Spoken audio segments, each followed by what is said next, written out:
What's up, amigos? Commander Jaime here today. Today we're going to do an updated Musketeer premium deck profile. And so the question is Katrina really that busted? Well, I gotta say though, it's definitely well welcomed in Musketeers. So let's get right into it. I'm also a modified coach that has helped numerous players get their results in tops. I actually help with the standard, V premium, and premium formats, and I help you prepare for tournament preparation as well, so that way you get your results that you're looking for and helping out with your goal. I just want to help the community grow, and feel free to book a session with me. And also to help you out more, I also just came out with the book How to Win Card Fight Tournaments, Break Through Your Mental Barrier, and Topping Trading Card Game Tournaments. And so it's available for Kindle, paperback, and also the audiobook will be coming out soon. And it's the #1 new release as well. So I'm excited for you guys to see the content and value from it too and your results. So real quickly with the winning image with Musketeer, specifically Cecilia Reverse, we're going to have her rewrite the Vanguard multiple times. And I'll start out with Katrina. So that way it just makes sense, like, why does Katrina fit into this picture? So she has 2 skills. Both of them are essentially free. So no CB, no Soul Blast, which is great. The first one is on place. So you can turn any card face up in the G zone, like a Cyclone, for example. And then you can call tokens up to the same number of copies of cards you have face up in the G zone. So you can get a token on first stride, and then moving forward, you could essentially start building a field for free of tokens. And also it gets the red text continuous, where all of your plant tokens gets plus 10k. So this is for boosters, for attackers, and essentially your plant tokens get really big, and including the cyclones. The second skill is that when it attacks, depending on the number of tokens that you have, you can grab that many cards from your deck and superior call them onto the field. It can be any cards, it could be the same copy of cards, it could be different cards, it does not matter, which is super impactful. And that's how we can get our Cecilia Reverse. And Cecilia Reverse, essentially, she has a Vanguard skill / front row rearguard circle skill, where at the end of the battle, a Cecilia card attack, you can counterblast one and essentially lock 2 rearguards that are standing. And if you have one that is locked in the front row, instead of just restanding on the rearguard circle, it can actually bind itself and ride onto Vanguard circle. So thus, after Katrina attacks, you call this, it's live because it's called from deck, and then it'll generate that second Vanguard attack guaranteed. It's just synergetic in that point, and you can further extend with a second skill where on attack, kill 2, check the top 5, call 2 cards, and if you call certain cards, you can do it again for a third Vanguard attack. And so as you can see, you can start stacking force markers too. And you may be asking, can you generate more attacks? And the answer is yes, because we do play a card like Usurp Dragon, where essentially when your Vanguard that's grade 3 or greater is placed onto Vanguard Circle, this can call itself from drop for free. And as you can see, every time you rewrite, this can call itself, and then Cecilia will kill it because of our other skill. And you can see that it keeps coming back to as well. So that's really the winning image and the focus on this. This deck's really powerful too with Katrina. I've actually considered this for Springfest myself. And this main focus is like the early game. So you can win first stride in grade 2 game a bit.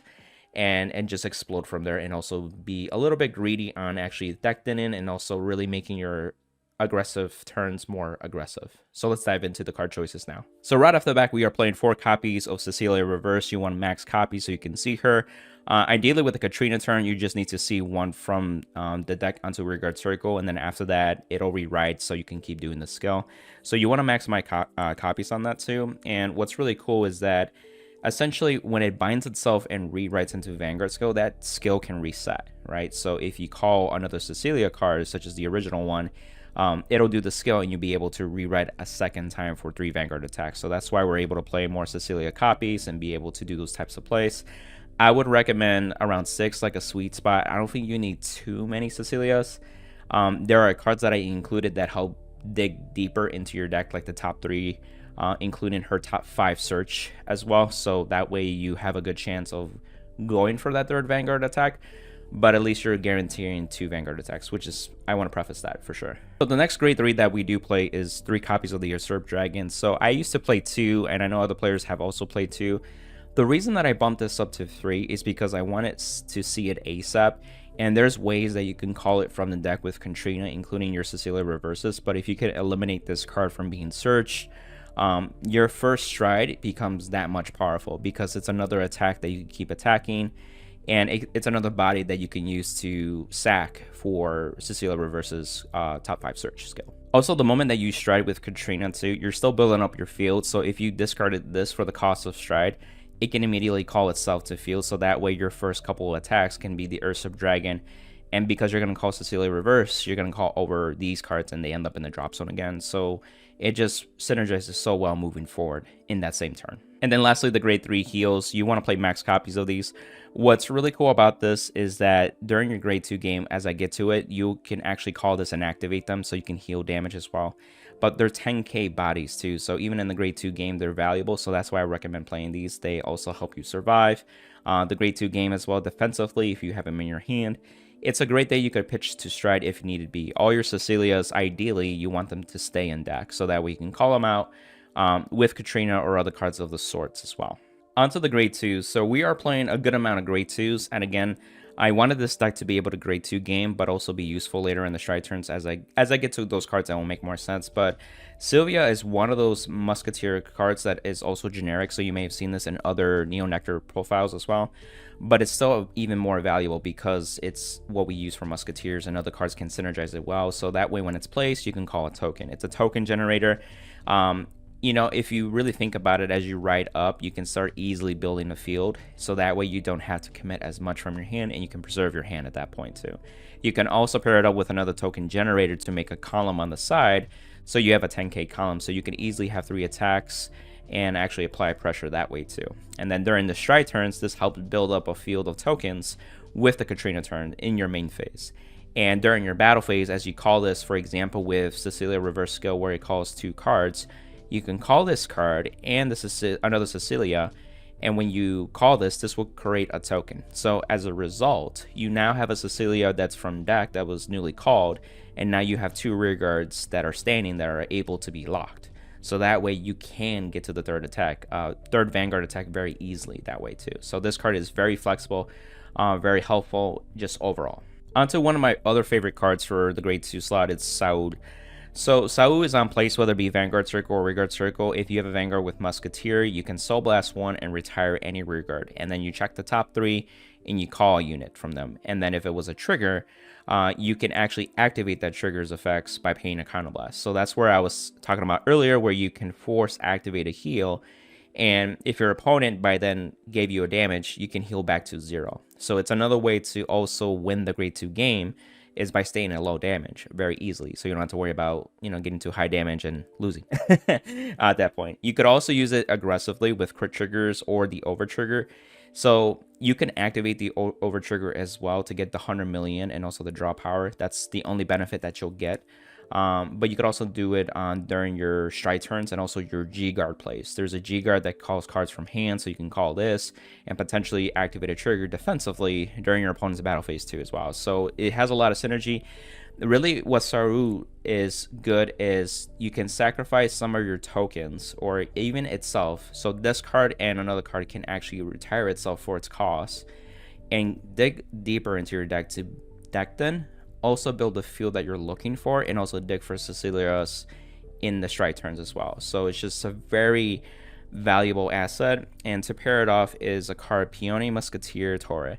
So in my prior video, I actually misunderstood this card, and the power about this card with Sau is very powerful and synergetic. And what I mean by that is that it's a very similar skill, but it's a Counterblast. So Counterblast 1 and kill something, check the top 3, but this time if you can call 2 Musketeers, or you can call any 1 unit. So essentially, if you don't see 2 Musketeers that you like to call, you could still call a card.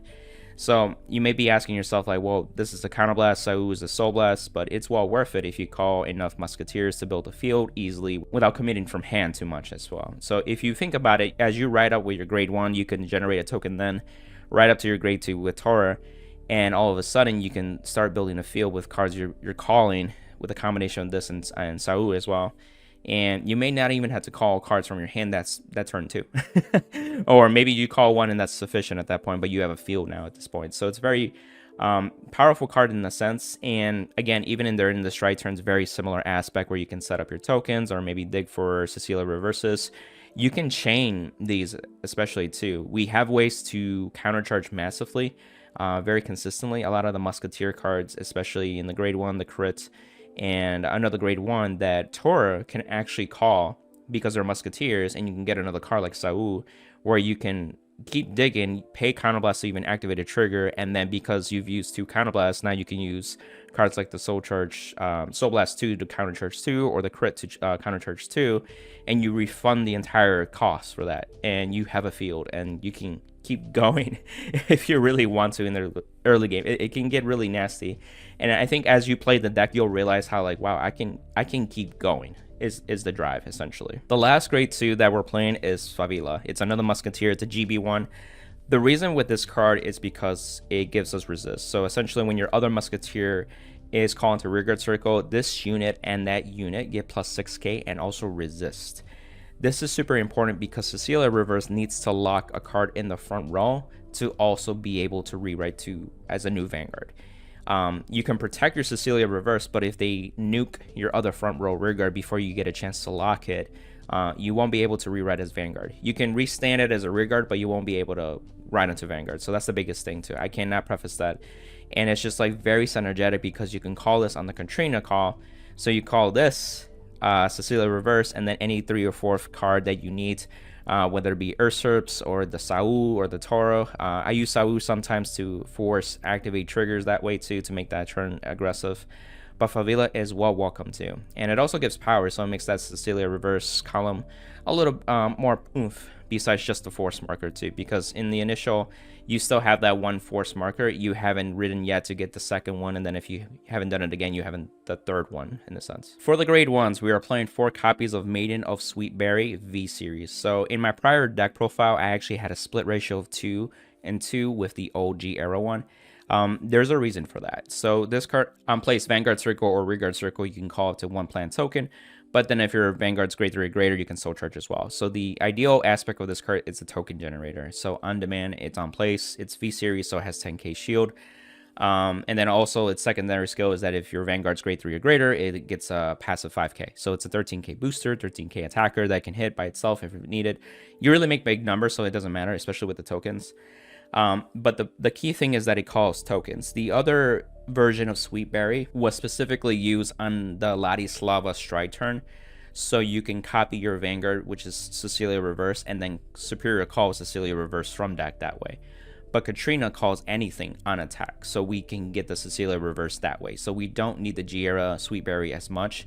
You can change this to a 3-1 ratio, so that way if you have to do a different stride outside of Katrina, then at that point you can use the Chimera Sweetberry to make sure that you have a second Vanguard attack for sure. Other than that, you would have to rely on to Saul or Torre to dig a little bit deeper into your deck, and hopefully you see a Cecilia Reverse to be able to do that shenanigans on top of whatever stride you went into, like Invierno or Ladislava or some other stride as well. So that's why I went to this route, because I just wanted to maximize on the token generation. It's better shield value, and it helps with the early game too. So you can call this and make bodies too, so it's just another nice card, and it's a good rideable target too, so that way you can start generating those tokens, AK base, and then really move from there. Onto more Musketeers, we're playing 3 copies of Roof. So Roof is also generic in the sense, but essentially when it's placed onto Vanguard Circle, you can generate a token, and if your opponent's Vanguard is grade 1 or greater, you can call 2 tokens instead. So this can help build a column on the side of it, and you can have 2 attacks that are pretty efficient in turn 1. That's how I play going second, so that way you can start dealing damage at that point too. Worst case scenario, you just kill it off with the turn 2 plays or retiring cards with the other grade 2s like I mentioned too. But it's a token generated if you write it as Vanguard. And second skill is that when this unit or another unit is placed onto Rearguard Circle from your deck, you can retire this card and countercharge. So this is another way to have a countercharging engine. And you have cards like Toro and Katrina that can call multiple cards, so you can actually just take advantage of like making sure you countercharge in that moment if you really need to. But honestly, I've been playing this lately, and I don't use it as much for the countercharge. I really write it as Vanguard if I can. It's just more beneficial. Other cards that I really want to countercharge massively are either the crit or even this new grade 1, not new grade 1, but a very old grade 1 actually, which is also a Musketeer, by the way. So Toro can call it. And so on place, onto Rearguard Circle, Soul Blast 2, countercharge 2. It's an old 5k base, grade 1, so you definitely do not want to write this as Vanguard. You want to call this as a Rearguard. So that's why if you're using cards like Superior Calling, cards like Toro or Katrina, you can countercharge on demand for 2, which is massive. Especially if you think about like Cecilia Reverse, it just needs one counterblast to do the rewrite, and then the second counterblast is where you can retire and call the top 5 for a potential another rewrite at that point. But you would still need another counterblast to do the rewrite at that point. But this helps mitigate that, and you could be more aggressive on countercharging your turns or during your battle phase as well. So that's why it's super important. And another Musketeer to help out is I'm still playing the PG for Musketeers. The main reason is because of its drop zone skill. So whenever this is in the drop zone, you can bind this card and choose another card from your drop and bottom deck that card. And then you can choose something and give it plus 2k. I honestly forget that you can give power to something, but the most important thing is that it recycles something. You can recycle any card. You can recycle triggers, OTs, you can recycle your Cecilia Reverses if you need them. So this is a main deck recycle, essentially. You could also play the Augusto grade 2, but I honestly didn't really use it as much. Plus, you had to also retire the back row, and sometimes it just didn't pan out as well as you would hope to be. Especially if you're going against a matchup that's retiring your field too. So just having the Kira as a PG to, you know, basically recycle something outside of your G guards, it's helpful. Most of the time, you're going to use your G guards to recycle, but this is a nice addition too. In the Ladislava turn too, if you do a grade 1, you can search this or your countercharger, and essentially you have like your utility grade 1s essentially. And to further extend to the utility grade 1s, we have Urzula. So Urzula is there to protect your front row, essentially that it's in the same column, especially the force marker one that you're stacking. This protects your Cecilia Reverses. This protects your Usurps too. So they're big boys. As your force markers start stacking up, you know, they easily can get to 23, 33, 43, 53, and 63, 73, you know, those numbers. It can get really big. So that's why, you know, having Urzula just chilling in the back row as long as it can to protect those, you're in the promised land at that point too. This helps in combination with cards like Favela as well. So depending on your starting game state, you may have to search for the Favela, but you might be good with just Urzula. It just depends on the matchup and what kind of disruptive plays they have as well. For the triggers in the grade 0, you want the starter. I think you can get away with any starter, to be honest. There was no interaction that I needed the Musketeer one. I just picked Musketeers because it's a Musketeer one. You also play 4 of the strike crit fodders. So because you want to call Cecilia's from deck, you want to keep them in deck. And you'll be recycling them if you go through them by soul blasting or by discarding for the cost of stride. And also it's just helpful striding because even Usurps, you want them in the drop zone too, so you may just call them out and then retire them that way. So it's just easy striding at that point. And you want to stride. Like, this deck is fine without Katrina, but like the Katrina really does a lot. And another more crit to it is 4 more crits of the Musketeer one, Elon. So this is what I was mentioning, where you can call this, and if it was called by a Musketeer, you can countercharge too. So your vanguards are always going to call this and activate. If you have other rear guards such as like Saul or Torre, it's going to go off. So this is super helpful. What I really do in the stride turns, I've already mentioned this, but just to reiterate, is that you can force activate a crit when the Katrina attacks, and you can put it on the Katrina, you can put it on the Cecilia Reverse. It just depends on your setup. So you could have even more aggression. So sometimes if your opponent's at low damage for whatever reason, maybe they healed early, if you put the crit on Katrina, they were expecting to probably take the Vanguard attack and then guard everything else. But now if you put a crit on the Vanguard, they're like, ooh, I'm going to have to take some damage, or I'm going to actually have to PG that. So it's some food for that at that point. We are playing 3 PG draws and the Overtrigger, of course. This combination I really liked because you need some draw power, but also if you also see it with Saul, you can draw PG with you could draw from the draw PG essentially too if needed be. And the Bless Favor is like another crit, it's another front trigger, it's another like heal, you know, draw again stuff. So it has the consistency built into it as an additional trigger. So this deck in a sense is playing 9 crits in a sense, so that way it's just more aggressive, and you're decked in, so it's very scary for your Vanguard to attack, and then either they take the Vanguard attack or you stack it onto rear guards, and all of a sudden it just becomes more threatening. Now onto the strides. So we're playing 3 copies of Katrina. I think 3 is sufficient. I've seen people play 2, I've seen people play 4. 3 is a sweet spot. I know you're going to definitely need 2 for sure, but the third one may come up. And Katrina at that point can call full field with tokens, so you can just win with the tokens and then also just call other stuff if you want to, or just do different plays. So the third one is worth it, but you definitely want to play at least 2. Like I said, this card really does a lot, and when you pair it up with a card like Cyclones too, I'm playing 2, but you could also play a third one, especially if you're playing the third Katrina at that point. But essentially, your tokens get 5k stronger for every Cyclone face-up. So when you do first stride, you get a total of 15k. Then when you do the next stride, they'll get a total of 20k. And that really starts stacking up, especially with the force markers too. It's really, really hard to guard those attacks, especially since you're like kind of poking them first before your Vanguard attacks to call more shenanigans. It really makes it difficult for the opponent to even do anything at that point. The other card that we used to rely a lot was Ladislava. I've actually reduced this to 1. You can make an argument for a second copy too if you're very adamant about the Mega Colony matchup in this Springfest. That's one of the reasons why I didn't play this deck in Springfest, actually. Because Mega Colony is a thing. We've seen already Mega Colony being one of those decks, and it's Springfest. So then there's a higher chance that there's a player that is playing Mega Colony, essentially. And this deck does not function. So you have to win first stride, and hopefully you win. And then after that, Ladislava is like your Lambros, but in Neo Nectar. And essentially, when it attacks, you can CB1 and restand 2 cards with the same name, essentially. So you may have to call cards from your hand to actually make sure you have duplicates and be able to restand as well. And it's also, if you don't get paired out with that matchup and you really need to go for this, you just can discard a card. You choose a card on your field, and at that point you search 2 cards for the same grade, add 1 to hand, and call 1 from deck. That's where we used to call Cecilia Reverse from deck and then add maybe like a heal or Ursa back to hand, and at that point that's where we're able to be live at that point. But again, the usefulness for Ladislava has dwindled tremendously because of Katrina's, and it's if you're still on the fence where like I can get away with Ladislava and maybe 1 Katrina, once you start playing Katrina, you realize like, wow, this card's really good in this deck. And honestly, everything else is kind of filler. And up to your point, I'm playing 1 Sandrine or Sandrine, however you pronounce it. Is if for whatever reason you can't stride, it gets crit, you retire tokens. If you have also the Invierno, you can recycle. This card is more likely to come up because you go through your deck at that point. If your G-Guards aren't enough, you can recycle this. This may come up more in the Mega Colony matchup just to kind of grind it out in a sense too. And again, we don't play the G-era Sweetberry, so you can't guarantee the Cecilia Reverse unless you use like a card like Saul or Torre, for example. But a lot of these cards are bottom decking, so only a few of them shuffle. Luckily, Invierno does shuffle the deck, so that way you can potentially use it.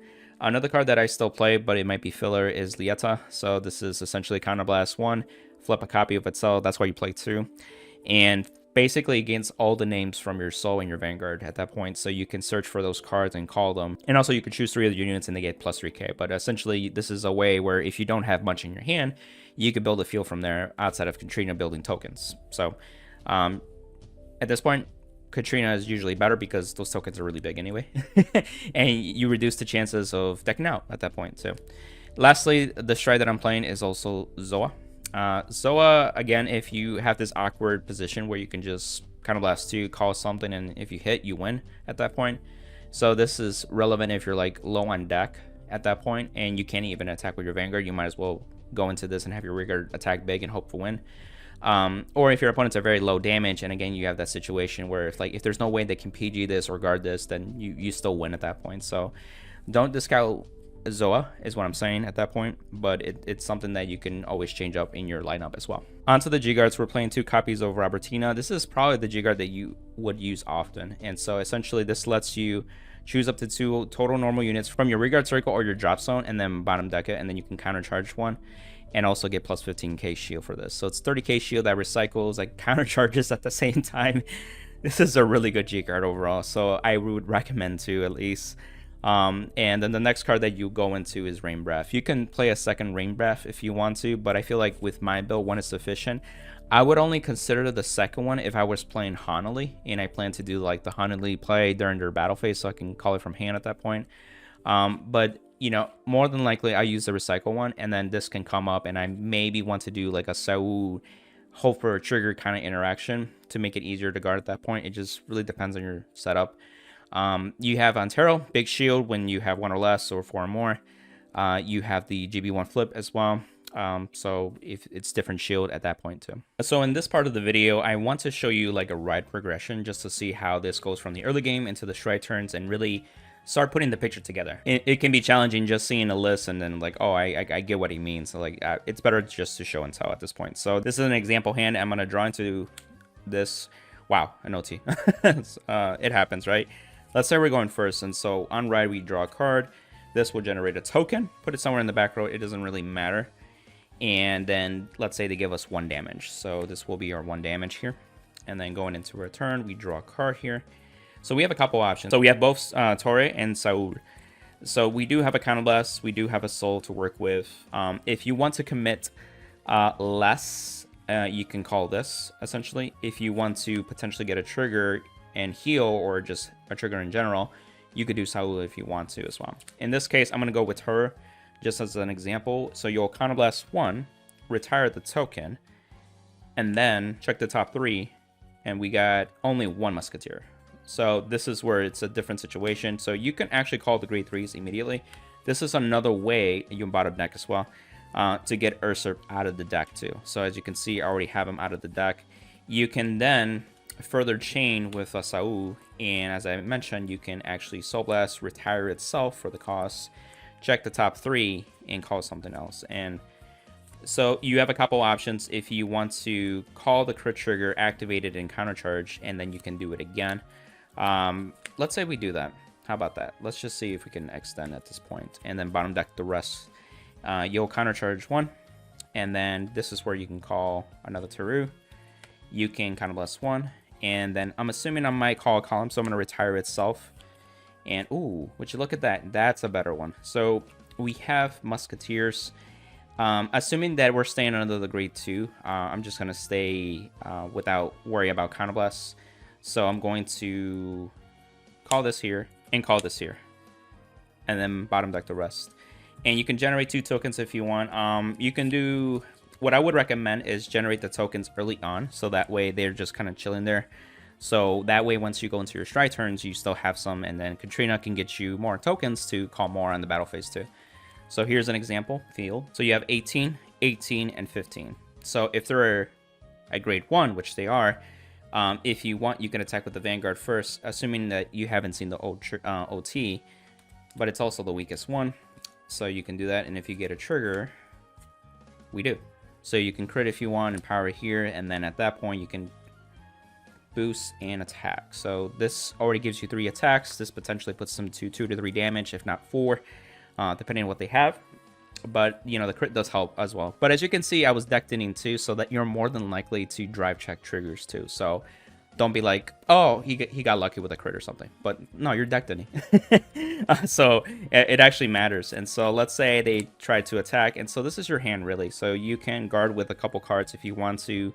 You do have a perfect guard just in case you need to protect some crazy Vanguard with a crit. But again, you went first, so they're just right into grade 2. So at this point, you can, essentially, you can intercept, or they give you damage here. And let's say you guard with a crit that way. So now you're going to the next turn, and so this is where people would normally, you know, go to the grade 3 turn, but let's just say I'm not doing that. And what helps a lot is if you have a card like Saul, so you can keep extending. I'm gonna go for it. I'm gonna call Saul skill to Soul Blast 1, check the top 3, oh, retire itself, and then check the top 3. There it is. So here's a couple options. Let's say maybe they stayed at 2 damage or something, or maybe you're at the same damage or more at that point too. You can call the heal trigger and bottom deck the rest, and assuming that you can heal, you counterblast to activate the trigger, and you can heal, it doesn't really matter, probably this. They're both good combo pieces that you can recycle later on, and then you can give the power to something. You can give the power here. Your Vanguard can attack, do a drive check, then attack, and then attack here. So this is where your opponent may go into grade 3 and they may try to be aggressive as possible. If they try to grade 2 game you, essentially, you may just win at this point. But if it's a ride down deck, you may have a difficulty, such as like Thavas, for example, or maybe Nightmare Dolls. It just depends on their setup and the game state if they can do it. But let's say they went to grade 3 and they were aggressive with you, so you take some damage here. Let's just say we take 2 damage, and we'll go to 4. How about that? Let's just give it the benefit of the doubt. And at that point, let's say we can't heal because they already took so much damage. So At that point, you can restand for the next turn. And like I mentioned, you have 2 Cecilia, so it doesn't really matter. So I'm going to ride the original one and then discard the reverse. The reason I do that is because it's another copy that I can recycle easily, quicker, with the G-Guard as well. And then go into Katrina. And Katrina will flip a Cyclone and generate a token at this point. Your tokens will be 15 plus boosters or attackers, so I'm going to call over this because it's the weakest unit. If you want, you can move it up this way. So you have your tokens here. Now this is where the fun begins. Let's just say we're not going to be disruptive by any G-Guard plays or anything like that. I'll kind of give an example for later on after that, but let's just assume that. Let's just assume we can go off. So what you can do is you can actually have this attack boosted. Remember that your tokens are plus 15k, and here's to make it easier on that too. So there are 20k boosters. Can't forget about the force marker at that point. That's very important key step. 20 plus 13 is 33. 33 on the first attack does hurt a bit, right? Then this can boost an attack. This is basically 10 more because it's the same number. This is 43. It's the second attack, right? And then on attack, you can boost this to make a really big Vanguard attack, and then you search 3 cards because you have 3 tokens. So because we have an Usurp already, I'm not concerned on searching one. So at this point, you can call over here, call over here, call over here. Multiple effects are going off. Just to make things easier, I'll do Cecilia first as a booster, so it spawns a token here. This AU will Soul Blast 1. Retire itself. Check top 3. Here we go. This is exactly what I was talking about. Bottom deck the rest. B got a trigger, so I'm going to force activate it now and apply the trigger's effects. So it's really up to you at this point. Let's say we just put the crit on the Vanguard just to make it easier. We give power plus 5k in addition to Cecilia Reverse. And also, because we got the Musketeer crit, we countercharge. Now we're ready to go. We have a Cecilia Reverse that's live, so we're going to do our triple drive. 1, 2, and 3. Ooh, a draw trigger. So we'll give power here to our Cecilia Reverse, and we draw a card. Then this is where you can really have a big fat column with crit. So depending if you got the crit, you could put it on the column as well if they're scared of the Vanguard. Or they're already at 5. It just depends, right? But essentially, you give all triggers to here, right? Essentially, especially your drive checks. So you got 15 from the triggers, so 28. 28 plus 10 from the force marker is 38. 38 plus a 20k booster is 58. So this is just 58. So they'll guard it or whatever. And so at the end of the battle, you can Counterblast 1, lock 2 standing units, re-ride as the new Vanguard. Also, this will go face up in your G zone if you're curious about that too. So that way it's a face up card. Generate a marker. You can put it on here. And because we had an Usurp in the drop zone, it can call itself because we placed a new grade 3 onto Vanguard Circle. So now you have another attacker. So then you can poke again for 33. Then on attack, your Vanguard can do a Counterblast. And essentially you just want to retire the column itself to make room. So you can like build a column at that point. And check the top 5. So in this example, unfortunately, we didn't see something that can dig deeper into our deck for Cecilia Reverse. So we're only limited to the amount of attacks at this point. So I'm going to do this. Sure, I'll call it. Why not? And then you shuffle. Also more chances for triggers at that point because you decked in an untrigger at that point. This is 13, unfortunately, but heal. You can heal if you want and give power here. And then this will also be 33 plus the trigger 43 plus this. This is 49. So this is a big number. And at the end of the turn, this will unlock. And so our hand, though, here's 5, 10 cards. So we did double Vanguard attack. We have 10 cards in hand. We have a full field. We have more cards set up in the drop zone like Usurps as well. So we're in pretty good shape. If, let's say, instead of this column was called, you call these 2 cards, the Cecilia and this, then you can create the token, and then this can attack for 33. And since it was Cecilia, and this is a new brand, Vanguard Cecilia Reverse, it sees it. Counterblast 1. Lock these. Re-ride. Get another force marker. Now, if they got like some trigger damage, you can put it on the Vanguard, or you can keep stacking them on here. And you can have an Ursip come about. And at this point, you can just attack with Vanguard to have Twin Drive again. And then, that's funny. Joe check the cards that we call private. And then this is 43 on its own. So you can get 2 more attacks, one of them being an extra Vanguard attack. You'll get a Twin Drive, so you get more cards to your hand. And at that point, instead of 10 cards, you'll have 12 cards at that point, after applying this aggression with those numbers too. So I just want to emphasize that. So let's say we didn't do the drive checks, and so this is our hand. We can guard with the OT, we can PG, we can G-guard and recycle our cards. So we can recycle Saus if we want to. And then counter charge. I'm just doing this on the fly, and let's say we take a damage. So, and it goes back to your turn. Obviously, these are unlocked.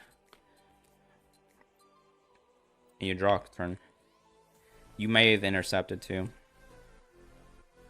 And as long as you're able to stride, you can also re-ride if you want to. And if you want, you can keep stacking this, or you can start applying into here on the next column, because 3 force markers is already big. And then once you pay the cost of stride, you really don't need these anymore. Because your next Katrina, if you G-guarded and you're flipping another card, you have 4 cards face up. So, more than likely, you'll generate at least 4 tokens. At least, if not 5 at that point. And to be quite frank, you just repeat the pattern, right? Attack, attack. Katrina boosted an attack. Check the top cards or search blah blah blah. If you want to make it bigger, we'll call Ursip out. You can call 4, but I'm just gonna call up to 3 at this point. I'm doing this on the fly, so I'm being reckless. Drive checks. Oh, power +6 resist. Drive checks. Draw. Oh, you draw into that and then heal. This attacks. End of the battle. Kind of +1. Lock these 2. Remember, you got +6, so this is actually 43 + 6 is 49, and then we got triggers, so 59, 69, and by itself. Restand. Guess what? Ursip can attack. This is 43. This can attack. Oh, we got another force marker, actually. I ran out of force markers, but in this example, I'll just put a force marker here. So this is 23. Skill. Combust 1. Retire these. Check top 5. And at this point, you're running deck then, but it's fine. Then drive checks. No triggers. And then this is 8, 16 plus 30, 46. I would hope that they have lost at that point. Assuming no disruptions. So for a disruptive play, you may have to consider what you're dealing with. For example, if you're going first stride, Narukami isn't really going to do much unless they have double heal guardian, because impede is GB1. Assuming with Borak, they haven't bounded enough cards and they bind rested units, so you leave your units stand anyway to lock, so you can get around that easily on first stride. Cards like Denial, Griffin, Canonneer, etc. you can actually attack normally still. And then you can leave one of the tokens. If you want, you can leave the one behind Vanguard, and then you call your units. So let's say, call these, you'll get a token. So everything's free stood, essentially. And this gives resist. So, Denial Griffin would not work against this. Canonneer cannot kill these 2. So the only thing left is really killing the rest of your reguards.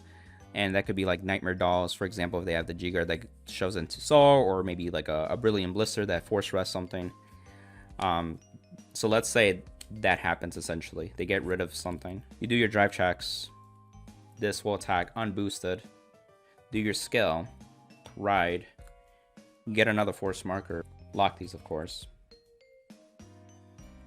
And then you have an Ursip that comes back. So you still have the 2 here after they've done some disruptive play. And you'll have just enough to kind of bless and do this one more time. And depending on your setup, if you actually have something to go about, you keep going. So you can guarantee the second Vanguard attack that way. After that's really extending, but at that point it might be too risky, so just keep that in mind. You can also have Ursula protect that column too, but you have to be cognizant of them getting rid of this regard. Canonneer is a good example, and other cards that are a little more selective too. The one thing with Genesis too, they also have Veratrum. So Veratrum calls from deck, which is funny because then that Cecilia is technically called from deck, but it says its auto abilities aren't active when it's placed, but it activates during the battle phase, so then it gets around that too. So if they so happen to call another Cecilia, then you're still good.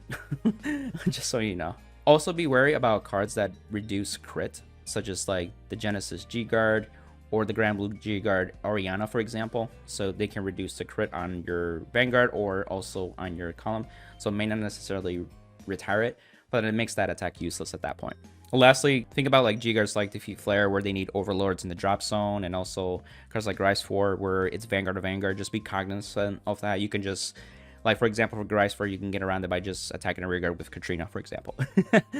You just have to worry about the Brilliant Blister, and at that point, if you have like an Ursula that can protect that column still without being rested by a Brilliant Blister. So just be mindful of those things. So if you made it to this far in the video, thank you. I know it was a lot. This deck's very in-depth, and I really wanted to do it justice. I hope you'll learn something too. As you can see, this deck is very powerful, and honestly, it's a contender for Springfest too. So if you have the deck, or maybe you just need Katrinas, I would definitely recommend thinking about that as an investment, especially if you're going to compete. If you're not going to compete, it might be worth just holding off and then seeing what History Collection can bring in the fall too.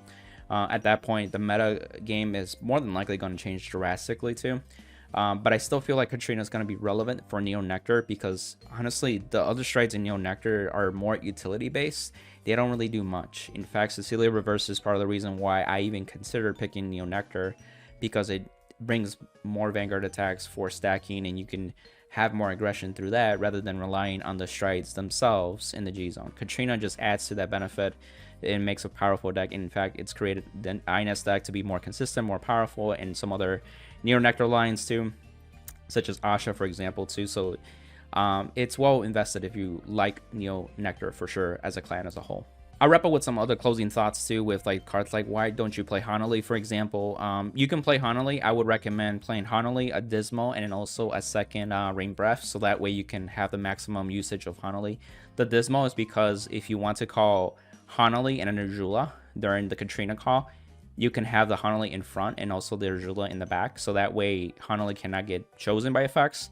And then if they attack it during your battle phase, then you can just Dismal it, and the Hanali just can get rid of at all at that point too. So it's super nice if you have to call it from deck, so it's just more utility based. I also recommend checking out other fellow YouTubers that have covered this deck, or just Neo Nectar in Premium. I've linked to the description to their videos too, so that way you can get more exposure to the deck as well, and what it can do, and also if you want to know how to face it too. Lastly, if you want to get your cards and support the channel, feel free to use the affiliated links with the vendors for 50 card shop, trading card mint, for discounts as well. And then also, if you shop through TCG Player, you can use the affiliated link as well to support the channel. And then lastly, if you want more one-on-one Metafy session, you can book a session with me. Happy to help out where I can as well, and also help you prep for the season or the next season coming up to get your top as well. If you're a newer player or you want to improve, I will recommend getting my book on how to win card fight tournaments on Amazon as well. It's the ebook, the paperback, and audiobook available too, to whatever format you like as well. If you have any questions, feel free to ask me in the comments. I like to engage with the community. Also, let me know what you guys are thinking. What decks are you running in Musketeer specifically for Cecilia Reverse? This deck's really fun. I really enjoy it, and I hope you guys enjoy it as well. Let me know what you guys are messing with and brewing. Love engaging with the community as well. On to the next one, amigos. Bye!